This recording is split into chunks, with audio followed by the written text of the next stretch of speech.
Hello guys, welcome to Tech Tricks tutorial. In today's video, I will show you how to make Google in Infinite Craft. So in order to do that, we just need to proceed to add in here fire. Now on this fire, let's put in here water. Now we have steam right here. Now on this steam, let's proceed to have another fire. Then let's put that right here in order to have engine. And now on this engine, let's proceed to have another engine. And now we have rocket. So for this one, let's add another rocket to that rocket, and now we have satellite.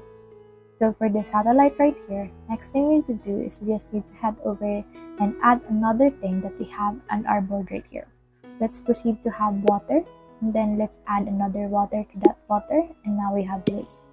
So for this lake right here, let's proceed to merge the lake and the satellite together in order to create the Google.